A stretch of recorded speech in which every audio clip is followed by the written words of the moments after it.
Hi Rehman sir, how are you? Fine, how are you? Yeah fine sir. Sir చాలా వరకు మంచి viral అయిపోయారు, ఎక్కడ చూసినా మీరే కనపడతా ఉన్నారు. సో కానీ చాలా మంచి ఇన్ఫర్మేషన్ ఇస్తున్నారు సార్. ఎందుకంటే ఈ మధ్య మనం చూస్తే అంటే ఒక అధ్యయనంలో తేలింది ఏంటంటే భారతదేశంలో ఇన్ఫర్టిలిటీ రేట్ పెరిగిపోతూ ఉంది, అది కూడా మెయిల్ ఇన్ఫర్టిలిటీ రేట్ పెరిగిపోతూ ఉంది అని చెప్పేసి అంటున్నారు. మీ ఎక్కడన్నా మేము వీడియోస్ చూసామంటే ఎడ్యుకేట్ చేసే విధంగా కనపడతా ఉంటుంది. ఈ ఫుడ్ తీసుకోండి బాగుంటుంది, లేదంటే మీ లైఫ్ స్టైల్ ఇట్లా పెట్టుకోండి బాగుంటుంది అనే విధంగా ఎడ్యుకేట్ చేసినట్టే ఉంటుంది, కానీ ఏదో మా మందులు వాడండి అన్నట్టు ఏమి ఉండదు. కాబట్టి ఒకసారి ఇంటర్వ్యూ చేద్దాం అని చెప్పేసి ఫస్ట్ అండ్ ఫార్మోస్ట్ అదే నేను అంటే వాళ్ళు మంచిగా డైట్ తీసుకొని నిద్రపోయి మంచి హెల్త్ పెట్టుకొని హెల్తీగా ఉంటే చాలు. ఆ హెల్దీ లైఫ్ స్టైల్ లేకపోతే మీరు ఇచ్చిన మందులైనా పని చేయవేమో. అది ఉండాలి కదా, హెల్తీ లైఫ్ స్టైల్ ఉండాలి. వాళ్ళతో మేము కోరేది ఇంతే, మేము ఇస్తాం మెడిసిన్స్, మీరు కూడా ఒకటి చేయాలి. ఇప్పుడు ఏంటంటే కొన్ని పాటించాలి కూడా. For example healthy life style అంటున్నాం కదా, ఈ వీడియోలో ఏంటంటే అసలు హెల్దీ లైఫ్ స్టైల్ అంటే ఏంటి, అదే విధంగా మన సెక్స్ లైఫ్ని సెక్స్ డ్రైవ్ని పెంచే ఫుడ్స్ ఏమున్నాయి, ఎట్లాంటి ఫుడ్ తీసుకుంటే టైమింగ్ అనేది పెరుగుతుంది. ఇప్పుడు హెల్దీ లైఫ్ ఉండాలంటే మంచి సెక్స్ కావాలి, మంచి సెక్స్ కావాలంటే ఆయన హెల్దీ కావాలి. దాని కొరకు ఏంటంటే ఆయన ఎక్సర్సైజ్ ఇంటర్లింక్డ్, ఆయన ఎక్సర్సైజ్ చేయాలి, వాకింగ్ చేయాలి, రన్నింగ్ చేయాలి, ఏదో ఒకటి చేయాలి. చాలా మంది ఏమంటారు తెలుసా, అరే పొద్దున్న నుంచి సాయంత్రం నేను పని చేస్తూనే ఉంటా, కింద మీద పోతూనే ఉంటా, అది అంటారు. అట్లా కాదండి. నేనేమంటా ఆ హెల్త్కి బాడీకి తెలుస్తుంది మీరు ఇది చేస్తున్నారు వాక్ అంటే దాని కొరకే అది యూటిలైజ్ అవుతుంది. అట్లా ఇంకోటి ఏంటంటే నిద్ర అంటే testosterone hormones, king of hormones, male hormone, female అంటే హీరో హార్మోన్ ఏదంటే అంటారో అది ఉత్పత్తి ఎక్కువ అవుతుంది. అది అప్పుడు ఖర్చు కూడా అవుతుంది మీరు ఎప్పుడైతే రతి క్రీడలో వెళ్తారో. అందుకే ఏంటంటే మంచి నిద్ర ఇంపార్టెంట్. ఫుడ్లో మీరు ఏదైనా సరే ఏ సీజన్లో ఏ ఫ్రూట్స్ వస్తే అది తినండి. మన హర్బల్ ఏవైతే ఉంటాయో మెడిసిన్స్, సాలబ్ మిశ్రీ, సాలబ్ పంజా, అలాగే సఫేద్ మూస్లీ, ఇలాంటివి అశ్వగంధ, ఈ మెడిసిన్స్ ఏంటంటే అన్ని testosterone boosters. Healthy food plus healthy herbs రెండు ఉండాలి, కానీ హెర్బ్స్ అప్పటిదప్పుడు అవన్నీ తీసుకురావద్దు. మన ఛానల్లో మనం చాలా అంటే ఇచ్చామన్నమాట రెమెడీస్. అది డోసేజ్ ఎలా వాడాలి అంతా రాసి ఉంది, అది అలాగే వాడండి, ఎక్కువ వద్దు. ఫర్ ఎగ్జాంపుల్ ఎక్కువ తక్కువ చేస్తే దాని ఎఫెక్ట్ కూడా కొంచెం వేరేది అయిపోతుంది. మరి మా వీడియో విని మీరు అది వాడచ్చు. ఏం చెప్పారు చెప్పండి, ఏ టిప్ చెప్పారు? ఇప్పుడు మనము చెప్పింది సాలబ్ పంజా, సాలబ్ మిశ్రీ గురించి చెప్పాము ఇంతకుముందు. అది వాడిన తర్వాత అంటే అది పౌడర్ చేసిన తర్వాత జస్ట్ 1/4 టీ స్పూన్ ఫుల్ తీసుకోవాలి. అది పాలల్లో వేసి తాగాలి. అది 1 టీ స్పూన్ ఫుల్ వేసుకున్నారనుకోండి, వేడి ఎక్కువ, ఇంకా దాని ఎఫెక్ట్స్ డిఫరెంట్ అయిపోతాయి. అట్లా అది చాలా కాస్ట్లీ కూడా ఉంటుంది. అది మేము వేరే ఫార్ములేషన్స్ లో కూడా యూజ్ చేయించి ఇస్తాం. ఏదో మీరు ఆ 2 పేర్లు చెప్పారు కదని చెప్పి ఆ 2 తీసుకొచ్చి మంచిగా మిక్సీలో వేసి పొడి చేసి అది మిస్గైడ్ చేస్తారు, చాలా మంది చెప్తారు కూడా. అలా చేయకూడదు. అలా చేస్తే ఏంటంటే టైం వేస్ట్ అవుతుంది. ఏంటంటే మళ్ళీ ఆ రోగం ఆ ప్రాబ్లం ఉన్నది ఎక్కువ అవుతుంది. టెస్టోస్టెరాన్ లెవెల్ ని బూస్ట్ చేస్తుంది అది, టెస్టోస్టెరాన్ లెవెల్స్ బూస్ట్ చేస్తాయి అవి. దాంతోపాటు ప్రాస్టాటిక్ ఫ్లూయిడ్, సెమినల్ ఫ్లూయిడ్ ఏదైతే ఉంటుందో అది ఎక్కువ చేస్తుంది. ఇంకా టెస్టోస్టెరాన్ అనేది ఒక మెడిసిన్ రూపంలో, ఒక ఇంజెక్షన్ రూపంలో ఇట్లా ఉంటుందా, లేదంటే మనం తీసుకునే ఫుడ్ నుంచి కూడా వస్తుందా? మనకి టెస్టోస్టెరాన్ ఉత్పత్తి అవుతుంది టెస్టిస్లో, టెస్టిస్ కింద భాగంలో 90%. దాని తర్వాత రీనల్ కిడ్నీ దగ్గర ఉంటుంది ఒకటి, అక్కడ ఒక 4-5% అక్కడ ఉత్పత్తి అవుతుంది. ఇంకా మనం తిండి డైట్లో కూడా మనకు టెస్టోస్టెరాన్ లెవెల్స్ దొరుకుతాయి. టెస్టోస్టెరాన్ లెవెల్స్ రిచ్ ఏవైతే ఉంటాయో అవి మనం వాడచ్చు. అవి మనము ఆ ఫ్రూట్స్ కావచ్చు, ఆ ఫుడ్ కావచ్చు తినడం వల్ల అవి డైరెక్ట్గా మన టెస్టిస్లోకి వెళ్ళి దాన్ని ఇంక్రీజ్ చేయాలి అని ఆ సిగ్నల్స్ వెళ్తాయా వాటికి?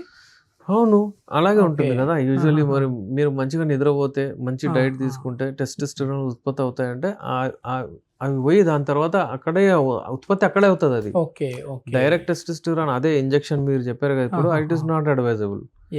బయట నుంచి ఇస్తే అదే ఇట్ ఈస్ నాట్ అడ్వైజబుల్. మనం ఏంటంటే బాడీనే అది చేయాలి.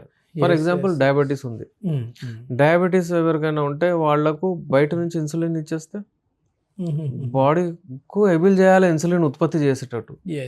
బాడీలో ప్యాంక్రియాస్ లో బీటా సెల్స్ సీక్రెట్ చేస్తాయి ఇన్సులిన్. మన మెడిసిన్స్ పోయి బీటా సెల్స్ ని జనరేట్ చేస్తుంది, పని చేస్తుంది, అక్కడ పోయి ఆ బీటా సెల్స్ ఇన్సులిన్ సీక్రెట్ చేస్తారు, ఆ ఇన్సులిన్ కంట్రోల్ చేస్తుంది. అయితే HbA1c రివర్సల్ కు ఛాన్స్ ఉంది మనకు. అట్లా అక్కడ ఫుడ్ ఏంటి సార్ అంటే ఒక మాటలో చెప్పాలంటే మనం వ్యూవర్స్ కూడా వెయిట్ చేస్తూ ఉంటారు, రెహమాన్ గారు ఏంటి ఏ ఫుడ్ చెప్తారు అని చెప్పేసి. ఏంటి ఏ ఫుడ్ అండి? నేను ఎప్పుడైనా చెప్తానండి, ఫుడ్ ఏదైనా సరే టైం ప్రకారం ఒకటి. ఓకే. ఇంకోటి ఏంటంటే ఫ్రెష్ ఫ్రూట్స్, డ్రై ఫ్రూట్స్ రెండు ఉంటాయి. ఈ ఫ్రూట్స్లో డ్రై ఫ్రూట్స్ పొద్దున పూట అంటే వాల్నట్స్ అతిగా ఎక్కువ వాడాలి. ఓకే. వాల్నట్స్ అవాయిడ్ చేస్తారు.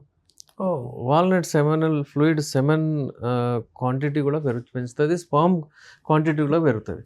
ఓకే. వాల్నట్ కోరికలు కూడా తీసుకొస్తుంది. అలాగే ఆల్మండ్స్ ఉన్నాయి, బాదాములు, అలాగే కాజు, కిష్మిష్, అవి కొంచెం ఒక పొడి చేసుకొని కూడా రోజు ఒక స్పూన్ తింటే కూడా ఓకే డైలీ. ఓకే. లేదంటే మీరు జేబులో పెట్టుకుని ఆఫీస్ పోయినా ఎక్కడ పోయినా అది అలవాట్లు అది పడితే మంచిగా ఉంటుంది. Yes yes yes. ఇది పొద్దున్న పూట 11 to 12 లేకపోతే అట్లా, అంటే బ్రేక్ఫాస్ట్ లంచ్ మధ్యలో. Okay. Evening fresh fruits. Okay. Okay. Fresh fruits ఏ సీజన్లో ఏది ఉంటుంది. ఇప్పుడు లక్కీలీ సమ్మర్లో చాలా ఫ్రూట్స్ ఉన్నాయి, వాడచ్చు. అంటే దానిమ్మ పండు కావచ్చు, పుచ్చకాయ కావచ్చు, ఇవన్నీ ఏంటంటే కొంచెము ఇందులో ఏమవుతుందంటే నైట్రిక్ ఆక్సైడ్ రిచ్ కంటెంట్ ఉంటుంది, ఎలార్జినిన్ ఉంటుంది. పెరుగుతుంది.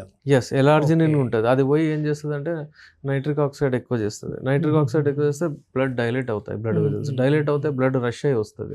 బ్లడ్ రష్ అయ్యి వస్తే 8 times రష్ బ్లడ్ వెళ్ళాలి, వెళ్తేనే అంగం గట్టిగా పడుతుంది.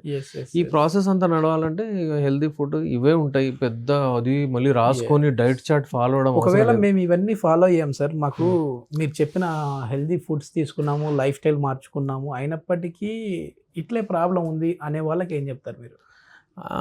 ఇప్పుడు చూడండి, అంత అయిన తర్వాత ఒకవేళ ప్రాబ్లం వస్తే నేను అంటే డిస్కరేజ్ చేయట్లేదు, బట్ ఏ ఆండ్రాలజిస్ట్ని కలిసినా కానీ ప్రిస్క్రిప్షన్ ఫాలో అవ్వండి.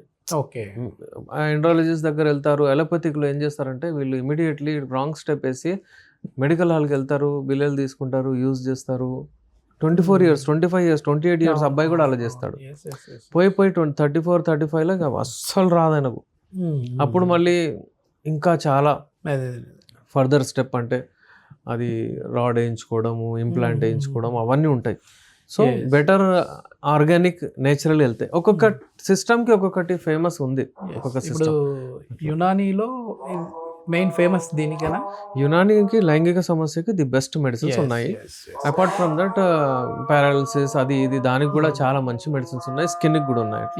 ఎస్. ఇది ఎవరైనా ఈ ఎరెక్టైల్ డిస్ఫంక్షన్తో బాధపడే వాళ్ళు ఉంటే ముందుగా మీరు ఈ హెల్దీ ఫుడ్ని అయితే ట్రై చేసి చూడండి. లేదు అప్పుడు కూడా సమస్య తీరలేదు అని అనుకుంటే మాత్రం యునానీలో ది బెస్ట్ మెడిసిన్స్ ఉన్నాయని చెప్పేసి డాక్టర్ గారు చెప్తున్నారు. థ్యాంక్ యూ అండి. వెల్కమ్. 1 month టైం కానివ్వండి, 15 days టైం కానివ్వండి, ఎవరైనా వస్తే మనము బెస్ట్ మెడిసిన్స్ ఇవ్వచ్చు. సామాన్యంగా 3 to 4 months టైం నాకు ఇవ్వాలి. ఎందుకంటే ఇవాళ రేపు లైఫ్ స్టైల్ ఎలా అయిపోయిందంటే ఎక్కువగా అంటే మెడిసిన్స్, ప్రాసెస్డ్ ఫుడ్స్ తింటున్నారు, పబ్బులు, పార్టీలు ఇవన్నీ ఉంటున్నాయి, సిగరెట్స్, మందు ఇవన్నీ ఉంటున్నాయి. దానివలన వాళ్ళ సెక్స్ సామర్థ్యం తక్కువ అయిపోతుంది, కాన్ఫిడెన్స్ లెవెల్ తగ్గిపోతుంది, వాళ్ళు సాటిస్ఫై చేయగల